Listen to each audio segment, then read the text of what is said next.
결혼 8년 차였습니다. 평범한 가정을 꾸리고 있다고 믿고 있었고 누구나 그렇듯 지루하고 반복적인 일상 속에서도 크고 작은 다툼은 있어도 결국 화해하고 서로를 믿으며 살아가고 있다고 생각했어요. 저는 중소기업 사무직에서 10년 넘게 일하며 매일 비슷한 하루를 보냈습니다. 아내는 제과점 프랜차이즈 매장에서 근무하면서 손님들과 웃으며 이야기하는 걸 좋아한다고 자주 말했었죠. 우리가 가진 삶은 특별하지 않았지만 최소한 서로에 대한 신뢰 하나로 버티며 살아가고 있다고 저는 믿었습니다. 그러나 그 믿음은 송두리째 무너지고 말았습니다. 이상한 기미는 아주 사소한 데서 시작됐습니다. 예전에는 집에 들어서면 저녁이 준비되어 있었고 피곤하더라도 같이 식탁에 앉아 오늘 있었던 일을 나누곤 했습니다. 그런데 어느 날부터인가 저녁 대신 배달 음식이 테이블 위에 놓여 있었고 그냥 라면 끓여 먹거나 오늘 너무 힘들어라며 대충 넘어가려는 일이 잦아졌습니다. 처음에는 단순히 매장에서 힘든 일이 많아진 줄 알았습니다. 하지만 갈수록 아내의 말수가 줄었고 휴대폰은 손에서 놓는 법이 없었습니다. 예전엔 전혀 신경도 안 쓰던 사람이 화장실, 잠깐의 외출, 심지어 샤워할 때도 휴대폰을 꼭 챙겨 다니는 걸 보면서 저는 불안해졌습니다. 저는 처음엔 그저 스트레스 때문이려니 생각했습니다. 하지만 시간이 갈수록 집안의 공기가 이상해졌습니다. 웃음도 줄었고 대화도 줄었습니다. 어떤 벽 같은 것이 둘 사이에 쌓이는 걸 느끼고 있었지만 저는 겁이 나서 그 벽을 들여다보려 하지 않았습니다. 그러나 진실은 결국 제 앞에 모습을 드러냈습니다. 어느 날 새벽 2시쯤 화장실이 급해 잠에서 깼습니다. 거실 쪽에서 불빛이 새어나오는 걸 보고 조용히 나가봤습니다. 아내가 휴대폰으로 누군가와 메시지를 주고받고 있었는데 화면 속에 보이는 글자보다는 아내 얼굴에 걸린 미묘한 미소가 더 불길했습니다. 저는 심장이 쿵 내려앉는 느낌을 받았고 그 장면을 본 순간마저 방으로 돌아와 눈을 감아버렸습니다. 마주치고 싶지 않았던 겁니다. 진실이 제 인생을 한순간에 무너뜨릴까봐 무서웠던 겁니다. 그러나 그날을 기점으로 저는 더 이상 모른 척을 할 수 없었습니다. 아내의 외출 패턴을 유심히 살피기 시작했습니다. 카페 모임이야, 베이킹 수업이야, 동네 친구 만나는 거야. 라며 집을 나서곤 했는데 점점 더 수상한 느낌이 들었습니다. 그래서 저는 고민 끝에 증거를 잡아야겠다고 결심했습니다.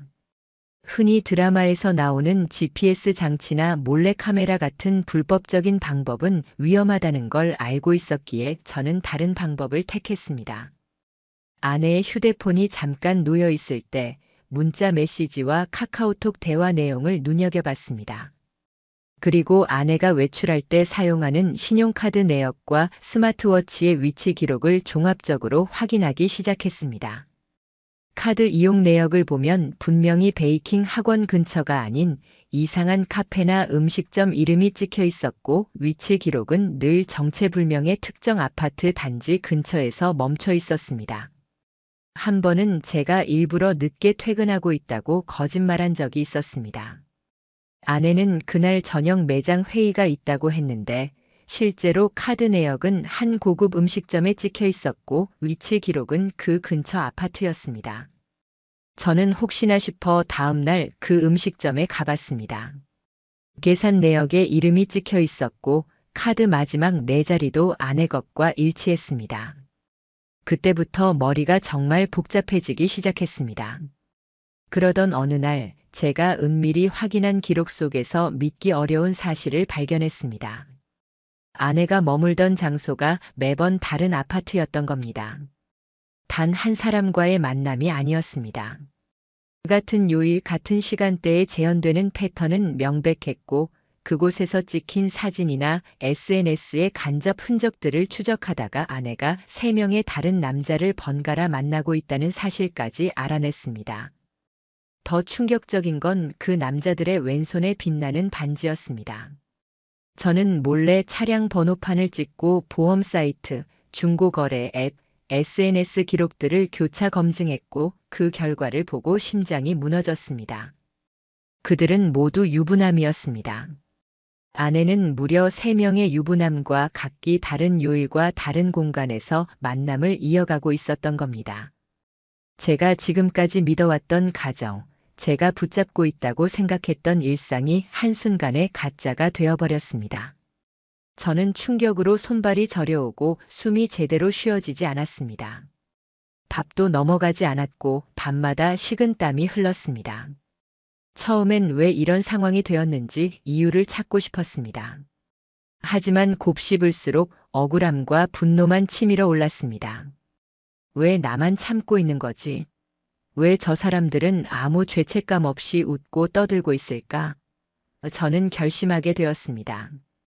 반드시 이걸 법적으로 끝까지 끌고 가겠다고요. 저는 그 순간부터 본격적으로 증거 수집에 들어갔습니다.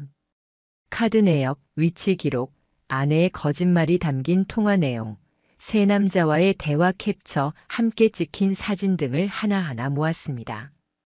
저는 마치 수사관이라도 된 것처럼 밤마다 정리했습니다.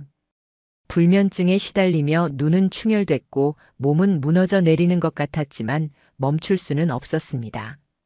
증거가 쌓이면 쌓일수록 손끝이 떨렸습니다. 그리고 어느 날 아내가 전화를 하며 하는 말을 저는 우연히 엿들었습니다. 다음 주에는 내 아내가 출장이라며? 그럼 우리 그때 보자. 순간 머릿속이 번쩍였습니다.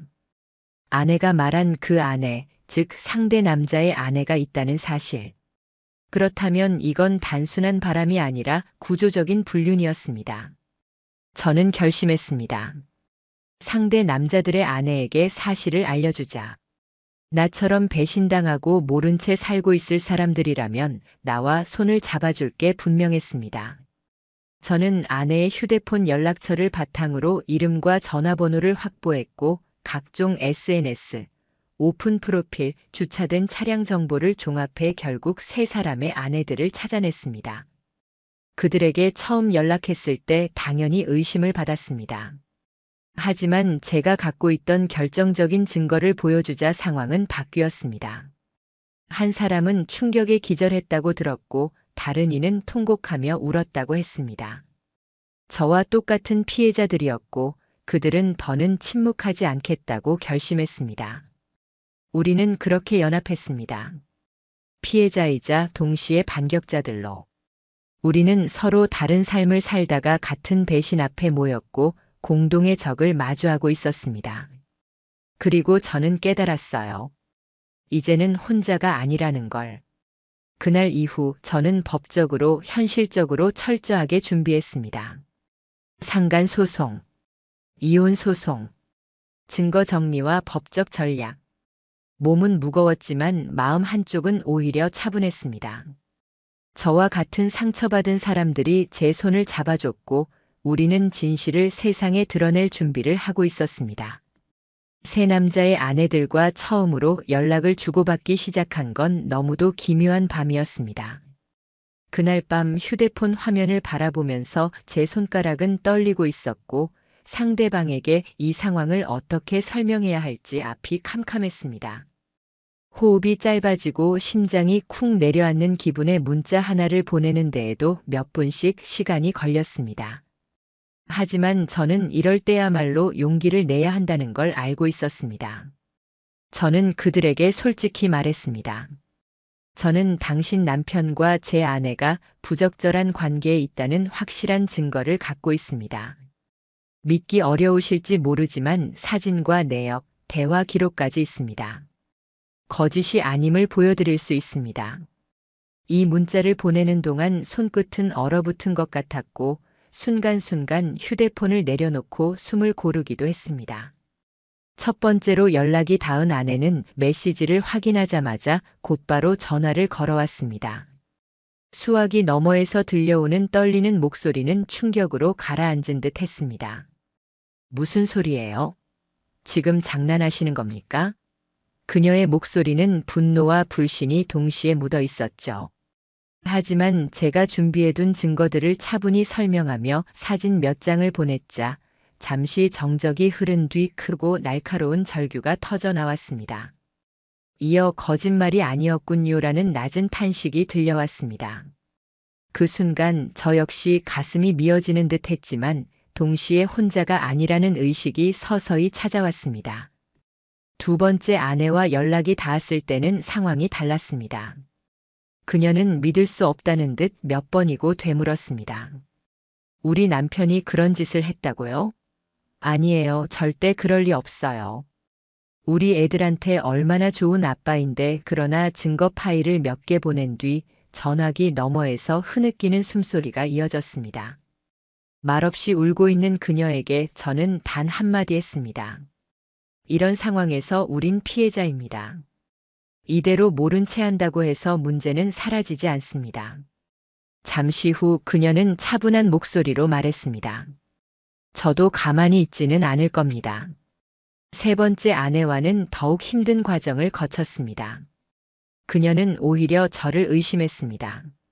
지금 제 남편을 협박하는 겁니까? 당신이 무슨 권리로 이런 얘기를 합니까? 처음엔 방어적이었죠. 하지만 대화 캡처와 위치 추적 내역, 구체적인 카드 사용 내역까지 보여주자 그녀는 한숨을 내쉬며 무너져 내렸습니다. 말씀대로라면 제 남편은 이미 가정을 버린 거네요. 그리고 마지막으로 이렇게 덧붙였습니다. 이 사실이 진짜라면 저도 끝까지 싸우겠습니다. 그렇게 저는 3명의 아내들과 연결되었습니다. 각자 다른 집과 상황, 다른 삶을 살고 있었지만 우리는 공통의 상처와 배신을 공유하고 있었습니다. 처음 며칠 동안은 혼란과 분노, 불신이 뒤섞였으나 곧 우리는 서로를 믿기로 했습니다. 그날 밤 4사람은 긴 통화를 이어갔습니다. 나는 말했습니다. 이건 단순한 불륜이 아닙니다. 우리 삶을 전부 무너뜨린 관계를 끝까지 파헤쳐야 합니다. 그래서 저는 공식 절차를 밟으려고 합니다. 그러자 한 아내가 차분히 말했습니다. 우린 이제 더 이상 피해자가 아니에요. 우린 살아남아야 할 사람들입니다. 그리고 그들을 반드시 무너뜨릴 거예요. 그 순간 저는 소름이 돋았습니다. 저는 혼자가 아니었습니다. 우리는 일명 배신자 연합이 된 것이었습니다. 우리는 역할을 나눴습니다. 저는 법적 절차를 준비하고 증거를 정리했습니다. 다른 아내들은 각각 자신의 남편의 행적을 추적해 더 많은 증거를 모았습니다. 카드 사용 내역, 통화 기록, 출장 일정과 맞지 않는 숙박 내역, 지인들이 목격한 정보까지 하나씩 모았습니다. 세상의 퍼즐 조각처럼 흩어져 있던 것들을 하나로 모으니 그들의 이중 생활이 완벽히 드러났습니다.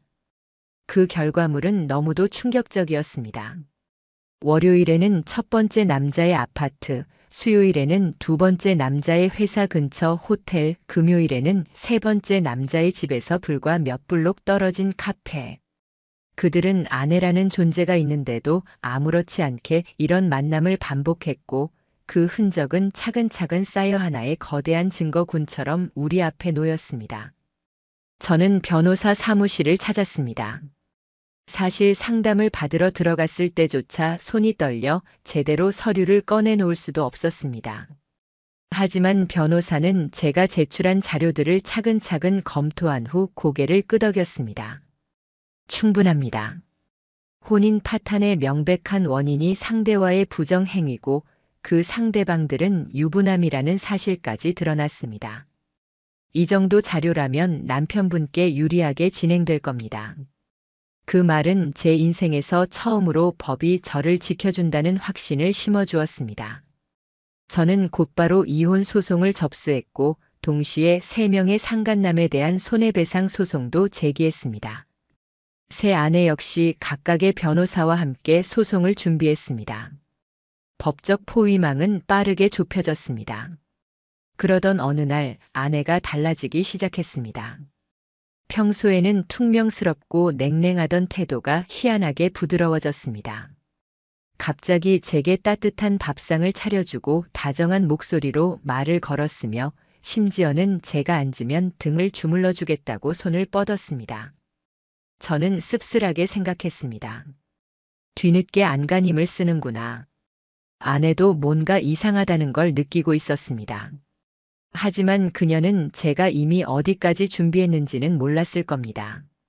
저는 그 사실을 알고 있다는 것 자체로 든든했습니다.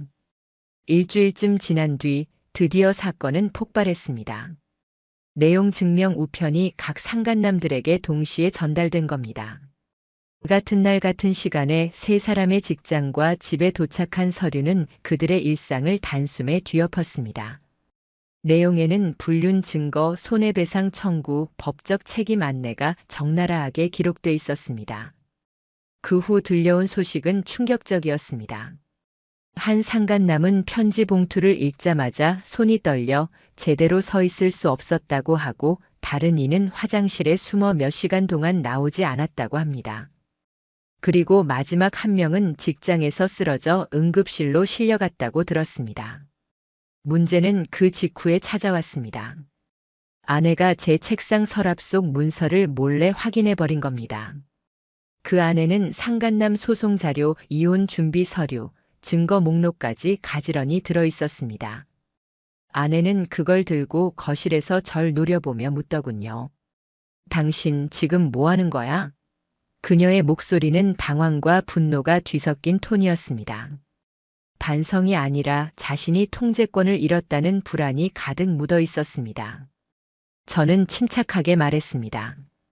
너 지금도 여전히 내가 이 상황을 조종할 수 있다고 생각하니? 제 눈빛은 흔들리지 않았습니다. 그러자 아내는 울분을 터뜨렸습니다. 잠깐 흔들린 거였어. 그 사람들이랑 진심이었던 거 절대 아니야. 저는 숨이 막히는 듯 했고 목구멍이 타들어가는 듯 했지만 차갑게 말했습니다. 진심이 아니면 3명이나 만났겠어? 그 말은 제가 그동안 쌓아왔던 마지막 연민마저 무너뜨리는 말이었습니다. 결국 아내는 짐을 싸서 본가로 내려갔습니다. 그 길로 그녀 역시 변호사를 선임했습니다. 그리고 저에게 전화를 걸어 말했습니다. 제발 합의하자. 더 복잡하게 이야기 만들지 말고 깔끔하게 이혼만 하자. 그러나 저는 응하지 않았습니다. 왜냐고요? 그렇게 하면 이 모든 더러운 진실이 깨끗한 종이 한 장으로 덮여버릴 테니까요. 저는 절대 그렇게 두고 싶지 않았습니다. 그날 밤 저는 증거 서류를 다시 펼쳐놓고 마음을 다잡았습니다. 그리고 속으로 되뇌었죠. 이 싸움은 이제 시작이다. 나는 결코 물러서지 않을 것이다. 법은 내 편이고 피해자는 바로 나다. 끝까지 가겠다. 아내가 본가로 내려간 뒤에도 그녀는 집요하게 연락을 해왔습니다. 문자, 전화, 카카오톡, 이메일까지 끊임없이 반복되는 메시지는 거의 애원에 가까웠습니다. 그냥 합의 이혼하자. 서로 힘들게 하지 말자. 아이도 없으니까 이렇게까지 복잡하게 끌 의미가 뭐가 있겠어? 그녀의 목소리와 글자 속에는 애써 차분한 척하는 냉기가 서려 있었습니다. 하지만 저는 단 한 번도 답하지 않았습니다. 왜냐하면 저는 이미 모든 절차를 철저하게 준비하고 있었고 다시는 제 마음이 흔들리게 하고 싶지 않았기 때문입니다. 저는 불륜의 순간을 직접 본 것도 아닌데 증거 하나하나를 모아보니 눈으로 목격한 것보다 더 참혹했습니다.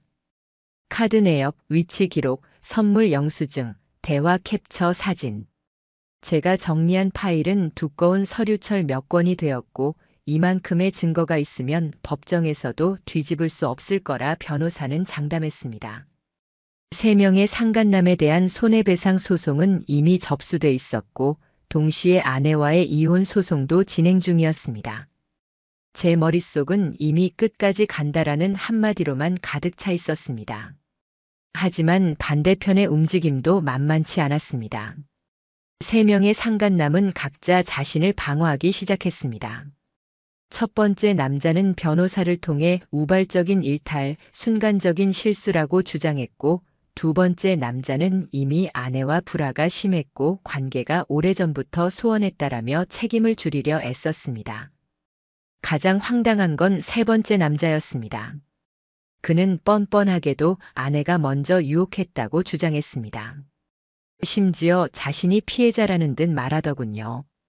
그 말이 제 귀에 닿았을 때 분노로 손이 떨려 주먹이 움켜쥐어졌습니다. 하지만 다행히도 그들의 말은 준비한 증거들 앞에서는 무용지물이었습니다. 그들은 메시지를 지운 줄 알았지만 일부는 그대로 남아 있었고 클라우드에서 복구된 흔적까지 확보해 두었습니다. 그 안에는 아내가 분명히 먼저 전화를 걸고 먼저 만나자고 하고 먼저 보고 싶어 죽겠다는 메시지를 보낸 기록이 있었습니다. 제가 그 메시지를 하나하나 읽어나갈 때마다 손끝이 얼어붙은 듯 차갑게 굳어갔습니다. 그러나 아이러니하게도 그것이야말로 그들의 거짓을 부수는 칼이 되어 주었습니다. 한편 아내는 자신을 피해자인 척 포장하기 시작했습니다. 저는 그녀의 SNS를 보고 경악했습니다. 사랑은 타이밍이다. 나를 가장 이해해준 사람이 사실 남이었다니 아이러니하다. 이런 글귀들을 올리며 마치 자신의 불륜을 감정적인 사랑으로 치환해버리는 겁니다. 그 글에는 동정을 보내는 댓글들이 붙기도 했습니다. 누군가의 눈에는 그녀가 단순히 사랑에 빠진 불쌍한 여자로 비춰졌을 수도 있습니다. 하지만 저는 알았습니다. 그것이 단순한 자기 합리화이자 교묘한 공격이라는 걸. 제게는 칼을 휘두른 배신이었고 사람들에게는 눈물 젖은 로맨스로 포장된 거짓이었습니다. 더 황당한 건 그 다음이었습니다. 아내가 저를 명예훼손으로 고소한 겁니다. 이유는 이랬습니다. 배우자의 동의 없이 휴대폰을 열람했고 사진과 대화 내용을 제3자에게 유포했다. 제 손에 든 증거들이 이제는 거꾸로 저를 향한 칼이 된 셈이었습니다. 순간적일지라도 저는 멘붕 상태에 빠졌습니다. 내가 이 지경까지 당했는데 이제는 가해자라고 뒤집어 씌우려는 건가? 하지만 다행히도 제 변호사는 침착했습니다. 걱정하지 마세요. 불법적으로 해킹하거나 몰래 설치한 것도 아니고 혼인 관계 내에서 정당한 의심으로 확보한 겁니다. 그리고 제3자 유포라는 것도 상간남들의 아내들에게 알린 것에 불과하죠. 그들은 바로 직접적인 이해 당사자입니다. 변호사의 말 한마디에 심장이 조금은 진정되었습니다. 실제로 그 고소는 각하되었습니다. 법적으로 불법성이 없다는 판단이 나온 겁니다. 그제야 마음 한구석에 자리 잡은 두려움이 서서히 사라졌습니다. 그러나 사건은 여기서 끝나지 않았습니다. 이미 온라인 커뮤니티와 지역 언론에 소문이 퍼지기 시작했습니다. 아내가 유부남 3명과 불륜, 남편이 상간남 소송 진행이라는 제목으로 익명 게시물이 돌아다녔습니다. 물론 이름은 나오지 않았지만 주변 사람들은 눈치를 채기 시작했습니다. 직장의 동료, 가족, 지인들이 은근히 저를 보며 속삭였고 어떤 친척은 대놓고 묻기도 했습니다. 그거 혹시 너네 얘기 아니야? 이 소문은 아내에게 2번째 지옥이 되었습니다. 아내는 결국 저에게 전화를 해 애원하기 시작했습니다. 이런 소문까지 나면 난 정말 끝장이야. 제발 멈춰줘. 이 정도면 됐잖아. 하지만 저는 답하지 않았습니다. 가슴 한쪽이 흔들렸지만 스스로 마음을 다잡았어요. 나는 피해자다. 이건 정의다. 멈추는 순간 다시는 기회가 없다. 저는 흔들리지 않았습니다. 한편 상간남들의 집안에도 지옥이 찾아왔습니다. 첫 번째 남자의 아내는 이미 별거에 들어갔고 3명의 자녀에 대한 양육권과 친권을 전부 요구하며 강력한 태도를 보였습니다. 회사에서도 성추문에 연루된 직원이라는 낙인이 찍혔습니다. 결국 그는 스스로 사표를 냈다는 얘기를 들었습니다. 2번째 남자는 집에서 쫓겨나 지인의 원룸이나 차에서 생활한다는 소문이 돌았고 결국 직장에서도 더 이상 못 버티고 퇴직하려 한다는 말이 들려왔습니다. 3번째 남자는 억울하다며 발버둥 쳤지만 그의 아내는 강경했습니다. 마침내 가정은 파탄났고 그는 양육권도 재산도 잃었습니다. 저는 그들의 소식을 들으며 묘하게 씁쓸한 웃음을 지었습니다. 그들이 괴로워하는 걸 보며 사이다 같은 통쾌함보다는 허망함이 더 크게 몰려왔습니다. 하지만 동시에 확실히 느꼈습니다. 적어도 정의는 천천히라도 작동하고 있다는 사실을요. 그 과정에서 저는 제 삶을 하나하나 회복해 나가기 시작했습니다. 재산 분할 협상을 진행했고 다행히 집은 전적으로 제 명의라 지킬 수 있었습니다. 예금 통장은 법에 따라 반반으로 나눴고 아내의 불륜이라는 혼인 파탄 책임이 명백했기 때문에 위자료는 제가 요구한 전액이 인정되었습니다. 그녀는 마지막으로 저에게 부탁했습니다. 부모님께만은 말하지 말아줘. 엄마 아빠까지 알면 난 정말 못 살아. 하지만 그때 저는 씁쓸하게 웃을 수밖에 없었습니다. 그녀의 부모님은 이미 소식을 들었고 오히려 저의 어머니가 제게 이렇게 말했으니까요. 말로 위로할 순 없지만 내가 잘못한 게 아니라는 것만 잊지 마라.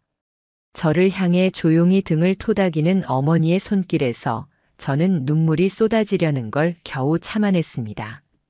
아내는 끝났습니다. 아니, 그녀의 삶 그 자체가 무너지는 건 이제부터 시작이었습니다. 저는 발걸음을 멈추지 않았습니다. 왜냐하면 정의는 아직 끝까지 이루어지지 않았으니까요. 법정 첫 출석 날이 다가왔을 때 제 심장은 귀 옆에서 북소리처럼 울리고 있었습니다. 저는 대기실 의자에 앉아 두꺼운 서류철을 가방에서 꺼내 다시 한번 검토했습니다. 수십 번은 훑어본 자료들이었는데도 결코 마음이 가라앉지 않았습니다. 그때 문이 열리며 낯설게 차려입은 아내가 들어왔습니다. 흰색 블라우스에 깔끔한 검정 정장을 입고 얼굴엔 거의 색조를 하지 않은 듯한 연한 화장을 하고 있었습니다. 평소의 화려한 모습과 달리 거의 낯빛은 창백해 보였고 눈에 띄게 초조해 보였죠. 그녀는 제 앞을 지나치며 한참 동안 저를 빤히 쳐다보다가 낮고 떨리는 목소리로 말했습니다. 정말 이렇게까지 해야겠어? 저는 입을 열지 않고 고개만 단호히 끄덕였습니다. 그 순간 그녀의 입꼬리가 아주 미세하게 떨리며 내려앉았습니다. 이혼 소송의 핵심은 책임 소재였습니다. 아내 측은 변호사를 통해 정신적으로 불안정한 상태에서 잘못된 선택을 했고 남편도 부부관계의 소홀에 책임이 있다며 쌍방과실을 주장했습니다. 그러나 저와 세 상간남들의 배우자가 제출한 자료 앞에서 그 논리는 힘을 잃었습니다. 기록된 카드 사용 내역, 사진, 메시지 기록, 위치 추적 결과, 그리고 무엇보다 세 명이 모두 유부남임을 뻔히 알면서도 관계를 이어간 정황은 아내 측 주장을 무너뜨리기에 충분했습니다.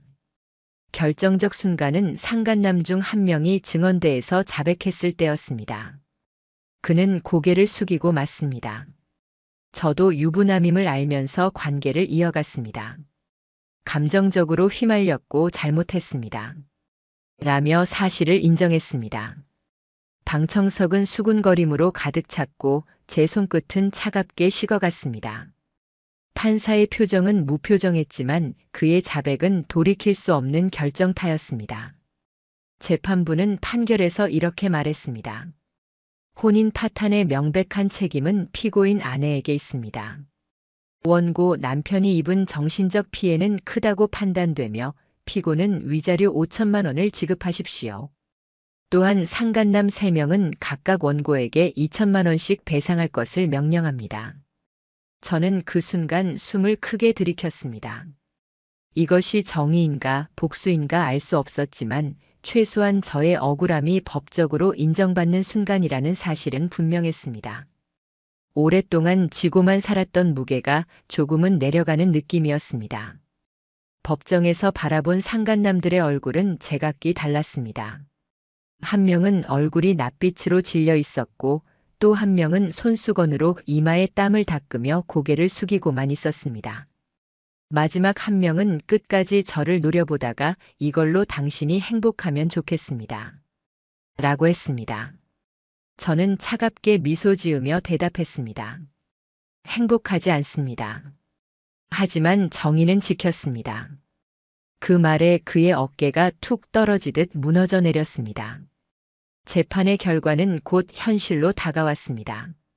첫 번째 상간남은 결국 아내와의 이혼이 확정되었고 가장 노릇을 하지 못했다는 이유로 회사에서 곧바로 사직 압박을 받아 퇴직했다고 들었습니다.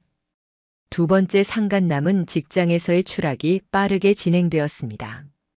회사 차원에서 이미지 때문에 그를 두고 볼 수 없었고 명예퇴직이라는 이름으로 내몰렸습니다. 세 번째 상간남은 끝까지 억울하다 주장하며 버텼지만 그의 아내는 이미 변호사와 함께 단호하게 이혼 소송을 진행 중이었고 결국 그는 모든 신뢰를 잃었습니다. 그리고 제 아내, 이제는 전 아내라고 불러야겠죠. 그녀는 판결 이후 급격히 나락으로 빠져들었습니다. 위자료와 변호사 비용을 감당할 방법이 없어 자동차를 팔고 다니던 직장에서도 눈치를 보며 퇴사했습니다. 결국 이사까지 해서 작은 원룸으로 옮겼다고 들었습니다. 어느 날 저에게 문자를 보냈습니다. 진심으로 미안하다. 나 벌 받을게. 이제 그만 멈춰줘. 그 문자를 보고도 제 분노는 가라앉지 않았습니다. 지금 와서 벌을 받겠다고. 그 순간 내가 무너져가고 있을 때 내가 웃으며 메시지를 보내던 모습이 생각 안 나. 제 마음속 울분은 쉽게 가라앉지 않았습니다. 심지어 그녀의 가족들까지 저를 찾아와 부탁했습니다. 우리 딸이 잘못한 건 맞습니다. 하지만 인생을 이렇게까지 망가뜨리려 하시는 건 너무 가혹하지 않습니까? 저는 냉정하게 말했습니다. 저는 법이 정한 절차만 밟았을 뿐입니다. 제가 받은 고통은 당신들이 상상도 못할 겁니다. 그녀가 한 행동은 단순한 실수가 아니라 저의 인생 전체를 무너뜨린 배신이었어요. 말하는 순간 제 목소리는 떨렸지만 동정 따위는 없었습니다. 저는 여기서 멈추지 않았습니다. 상간남들에게 따로 내용 증명을 보냈습니다. 공식적인 사과문을 작성해 제출하지 않으면 언론과 인터뷰를 검토하겠다고도 밝혔습니다. 물론 실명을 직접 공개하는 것은 불가능했지만 그 경고는 충분히 무게가 있었습니다. 며칠 뒤 제 우편함에는 두툼한 봉투 3개가 차례로 들어왔습니다. 손이 떨리며 한 통씩 열어보았습니다. 첫 번째 사과문. 저의 경솔한 행동으로 가정을 파괴했습니다. 반성하고 있습니다. 피해를 입은 분들께 진심으로 사과드립니다. 평생 죄책감을 안고 살겠습니다. 두 번째 사과문. 가정을 가진 사람으로서 절대 해서는 안 될 행동을 했습니다. 제 욕심으로 인해 많은 사람들에게 상처를 줬습니다. 변명하지 않고 사죄드립니다. 세 번째 사과문. 제 잘못을 부인할 길이 없습니다. 저는 죄인입니다. 제가 뿌린 대가를 받겠습니다. 이 사과가 아무 의미 없다 해도 기록으로 남기고 싶습니다. 그 종이들을 손에 들었을 때 눈앞이 흐려지고 손끝이 떨렸습니다. 저는 비로소 깨달았습니다. 복수는 상대를 박살내는 것만이 목적이 아니라 잃어버린 제 자존심과 제 존재를 확인하는 과정이라는 걸요. 그 순간 저는 마음 깊숙한 곳에서 묘한 자유를 느꼈습니다. 상처가 완전히 치유된 건 아니지만 최소한 상처 위에 정이라는 붕대를 감을 수 있게 된 겁니다. 그 붕대는 피 대신 제 자존심을 지켜주었고 이제는 제가 당당히 서 있을 무대가 있다는 사실을 알게 해주었습니다. 아직 남은 과정이 있었습니다. 소송은 마무리됐지만 저는 끝내 그들에게서 배운 한 가지를 잊지 않으려 했습니다. 배신한 자들이 무너지는 걸 보면서도 저는 결코 웃지 않았습니다. 그건 단순히 쓰디쓴 현실이었으니까요. 오히려 스스로 다짐했습니다. 나는 다시 시작할 수 있다. 다시는 이런 배신을 허용하지 않겠다. 그 모든 소송 절차가 끝나고 법원에서 마지막 판결문을 손에 쥐었던 날, 저는 한참 동안 아무 말도 하지 못한 채 판결문만 들여다보고 있었습니다. 흰 종이 위에 인쇄된 판사의 글귀들이 칼처럼 제 마음을 파고들었고 손끝이 떨릴 정도로 무게감이 있었습니다. 사실상 저는 완전히 이겼습니다. 이혼 소송에서도 상간남 소송에서도 위자료와 손해배상 모두에서 그리고 법적으로나 사회적으로도 상대들이 저에게 저질렀던 배신이 명백하게 드러난 순간이었죠. 하지만 그날 밤 집에 돌아와 침대에 누워 천장을 올려다보았을 때 저는 웃지 않았습니다. 승리의 쾌감 같은 건 없었습니다. 오히려 허무함이 엄습해왔습니다. 저는 제 스스로에게 물었습니다. 이게 끝일까? 나는 이긴 게 맞는데 왜 이렇게 씁쓸할까? 마음이 텅 비어버린 듯 공허했고 어느 한쪽에서도 위로받지 못한 기분이었습니다. 그럼에도 시간이 흐르면서 저는 서서히 달라지는 자신을 발견했습니다. 집안의 공기가 정리되는 걸 느꼈고 아침에 눈을 떴을 때 더 이상 불안에 시달리지 않게 되었습니다. 휴대폰 알림이 울려도 혹시나 아내의 거짓말이나 상간남들의 흔적일지 의심하지 않아도 되는 나날이 찾아왔습니다. 사람은 정말 이상한 존재인지 지독한 상처가 남아있어도 시간이 챙겨주는 미세한 자유가 있었습니다. 몇 달 뒤 우연히 전 아내의 근황을 듣게 됐습니다. 예전에 그녀가 얼마나 당당하고 활발했는지 저는 알았습니다. 그런데 지금은 반지하 원룸에서 혼자 살고 있다는 소식을 들었습니다. SUV 차량을 중고로 팔았고 예전 친구들조차 거의 연락을 끊었다더군요. 처음 듣고는 드디어 대가를 치르며 살고 있구나라는 생각이 들었지만 이내 묘한 허무함이 다시 밀려왔습니다. 더 충격이었던 건 전 아내가 여전히 자신의 잘못을 정확히 인정하지 않고 있다는 점이었습니다. 주변 사람들에게 원래 결혼 생활이 행복하지 않았고 남편이 나를 이해해주지 않았다. 그래서 조금 흔들린 것일 뿐이다라고 호소하며 책임을 희석시키려 했습니다. 마치 본인이 상황의 피해자라도 되는 듯 이야기를 왜곡한 것이었습니다. 저는 그 말을 전해 듣고 웃음조차 나오지 않았습니다. 그녀는 끝까지 자기 잘못을 직시하지 못한 겁니다. 상간남들의 근황 역시 들려왔습니다.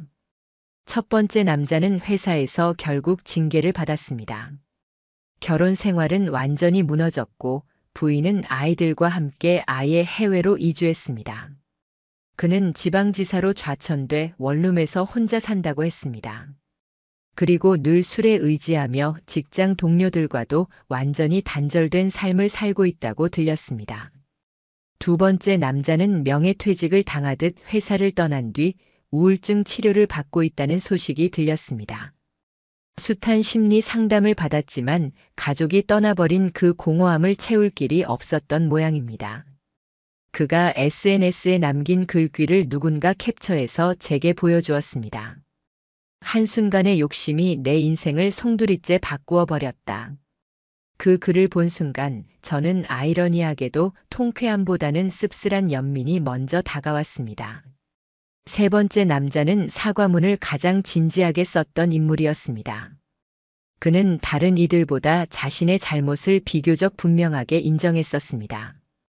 그러나 그것으로도 가족은 지키지 못했습니다. 그의 아내는 단호했고 결국 그도 양육권과 집, 그리고 사회적 신뢰를 잃었습니다. 그는 최소한 후회하고 반성하는 태도를 보였지만 현실은 그에게 전혀 관대하지 않았습니다. 이 세 사람의 공통점은 단 하나였습니다. 누구도 자신을 끝내 철저히 책임지려 하지 않았다는 것. 늘 주변 탓을 했고 저를 향해선 운이 나쁘게 잔인한 상대를 만났다라는 식으로 말했습니다. 괜히 저 남편한테 걸려서 이렇게 된 거야. 그 말을 들었을 때 저는 다시 한번 확신했습니다. 이건 단순히 불륜 사건이 아니었다는 것을. 이들은 사람을 사람으로 보지 않았고 가정을 무너뜨리는 파괴를 하면서도 죄책감조차 없는 자들이었습니다. 그들을 덮친 건 제 분노가 아니라 정의의 절차였고 그 정의는 결국 그들에게 고통이었습니다. 반대로 저에게는 무너진 마음을 일으켜 세우는 유일한 방법이었습니다.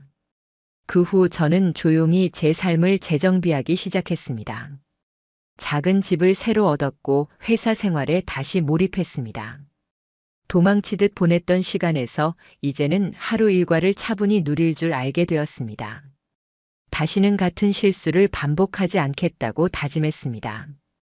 또한 누군가와 새로운 관계를 맺게 될 때 이제는 상대방을 맹목적으로 믿지 않고 서로를 존중하며 관계를 세워야 한다는 걸 뼈저리게 배웠습니다. 가끔은 남은 미련이 불쑥 찾아오기도 했습니다.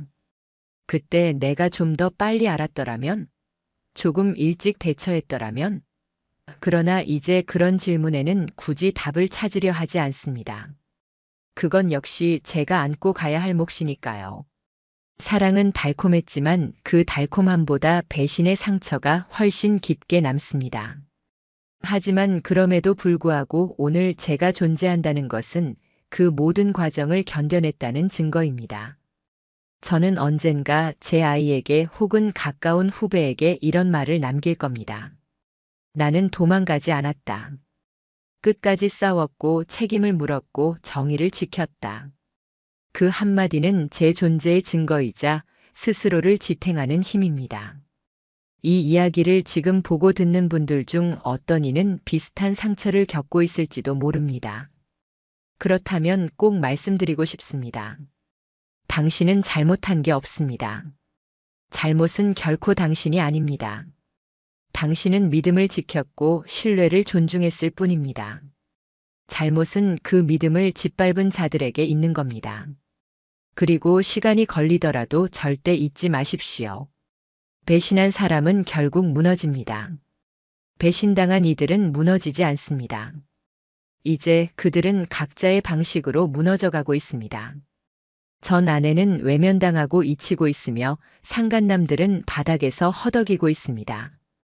반대로 저는 여전히 하루하루 제 삶을 쌓아가고 있습니다. 무너지는 건 제가 아니었습니다. 무너지는 건 그들이었고 다시 일어서는 건 저였습니다.